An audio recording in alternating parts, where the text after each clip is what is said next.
বিয়ের আগে প্রায় 1 মাস আমরা দুজনে ফোনে কথা বললেও আমার স্বামী আমার কাছ থেকে তার আসল সত্যিটা লুকিয়েছিল। তারপর একদিন রাতে যখন ও আমার সামনে নিজের শার্ট খুলে দাঁড়ালো, আমি তো দেখে অবাক।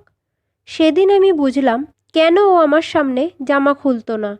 আসলে ও তো আমি, রিমা, বাবা মা, আমি আর আমার ছোট ভাই, এই 4জনকে নিয়েই আমাদের ছোট্ট একটা ফ্যামিলি। আমার বাবা মা খুবই ভালো, আমাকে সব সময় সাপোর্ট করেছেন। আমি ছোট থেকেই পড়াশোনায় খুব ভালো, সবেমাত্র বিএড পাশ করেছি। ছোটবেলা থেকেই আমি টিচার হতে চেয়েছিলাম।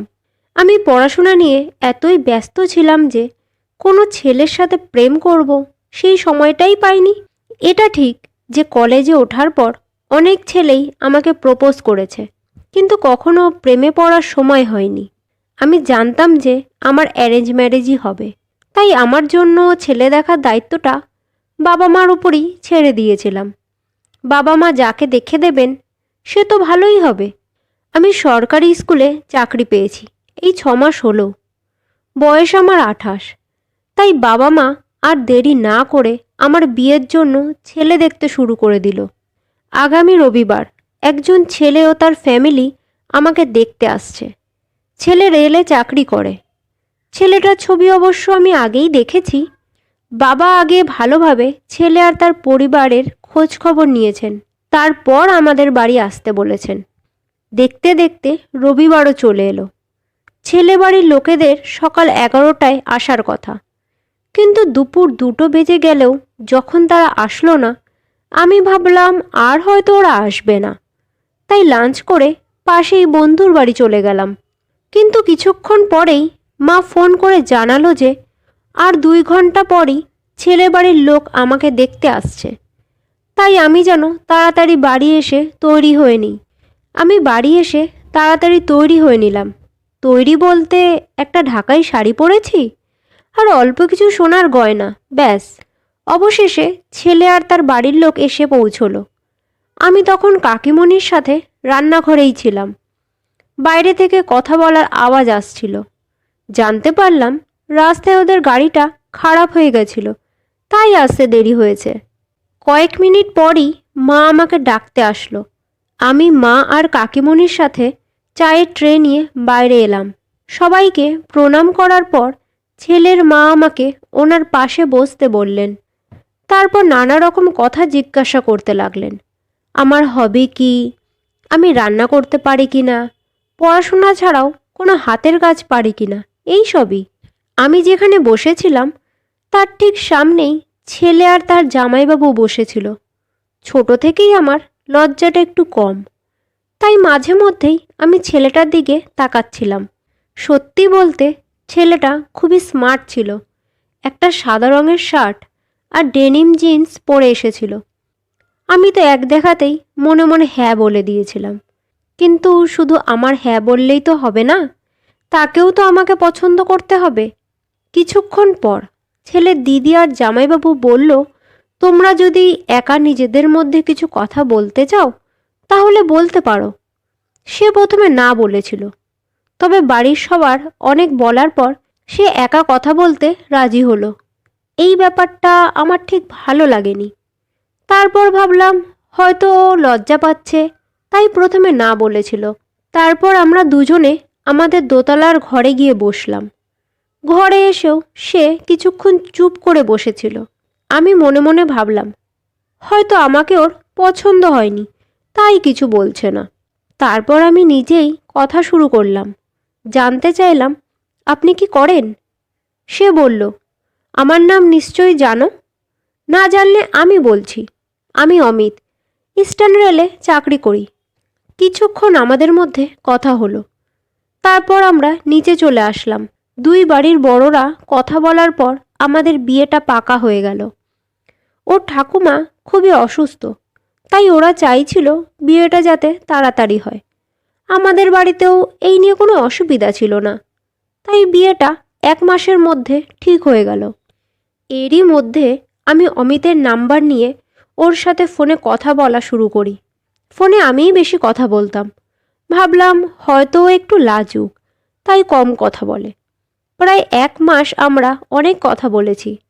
আর আমাদের বিয়েটা দেখাশোনা করে হলেও আমি মনে মনে অমিতকে ভালোবেসে ফেলেছিলাম। এই প্রথমবার আমি ভালোবাসার অনুভূতি বুঝতে পেরেছি। দেখতে দেখতে আমাদের বিয়ের দিনও এসে গেল। আমি ভেতরে ভেতরে খুব খুশি ছিলাম।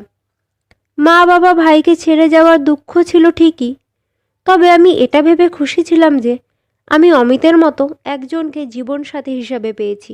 বিয়েটা ঠিকঠাকভাবেই মিটে গেল। তারপর এলো ফুলশয্যার রাত।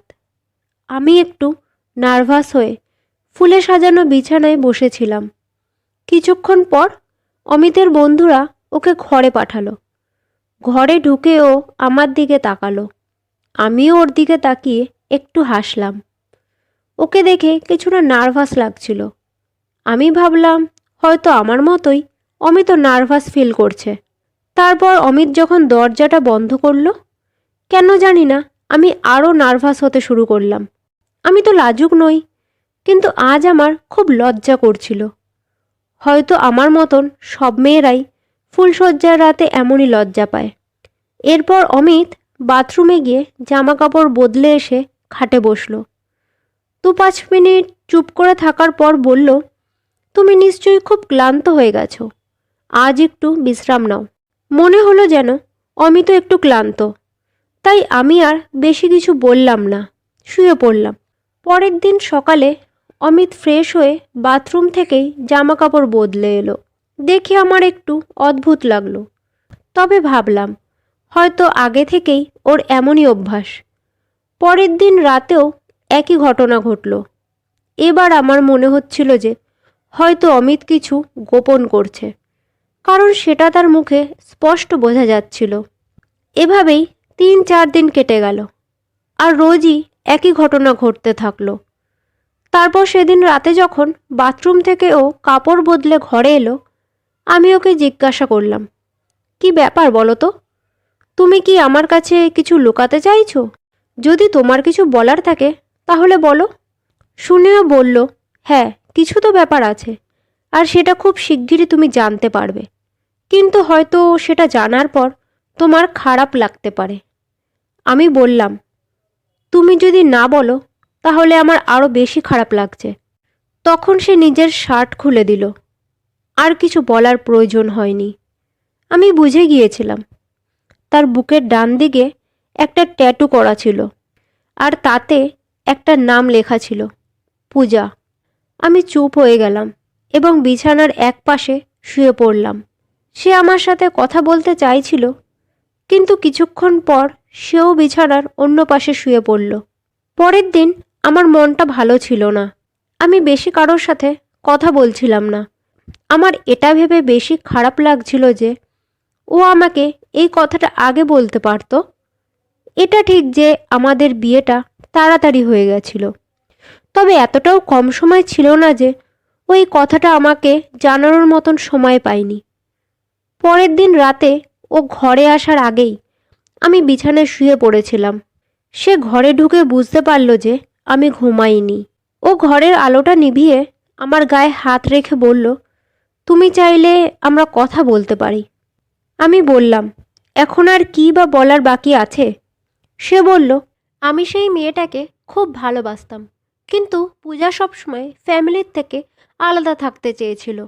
কিন্তু আমি আমার ফ্যামিলির থেকে কখনো আলাদা থাকতে পারবো না। এই কথাটা আমি পূজাকে অনেকবার বোঝানোর চেষ্টা করেছিলাম, কিন্তু ও বোঝেনি। তাই আমাদের সম্পর্কটা আর টিকিয়ে রাখা সম্ভব হয়নি।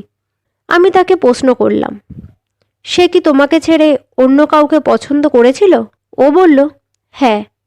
শুনে আমি বললাম, এখন কি তুমি তোমার এই ট্যাটু মুছে ফেলতে পারো না?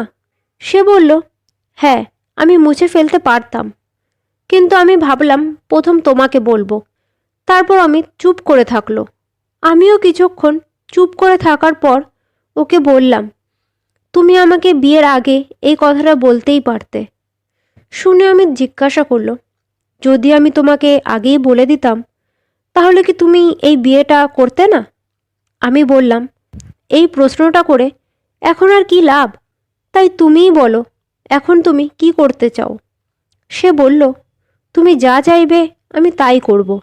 সেদিন রাতে আমার রাগ যেন কোথায় চলে গেল, কিন্তু আমার মনে কিছুটা ভয়ও ছিল। সে আবার কোনো মিথ্যা বলছে না তো?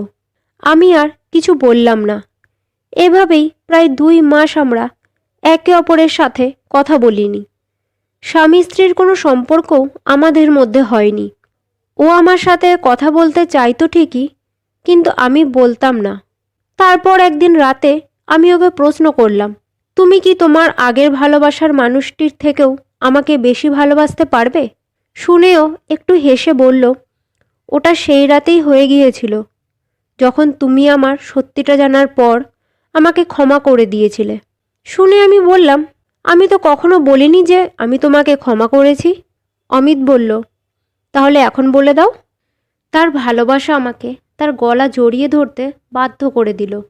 সত্যি কথা বলতে, আমি একজন ভালো স্বামী পেয়েছি। শেষ পর্যন্ত ভালো মানুষদের সাথে ভালোই হয়। আর এখন আমরা দুজনে সুখে শান্তিতে আমাদের বিবাহিত জীবন কাটাচ্ছি। বন্ধুরা, গল্পটা কেমন লাগলো কমেন্টসে অবশ্যই জানিও। যদি ভালো লেগে থাকে তাহলে ভিডিওটাকে একটা লাইক আর চ্যানেলটাকে সাবস্ক্রাইব করে দিও। আর হ্যাঁ, আমার ভিডিও দেখার জন্য তোমাদের সবাইকে ধন্যবাদ।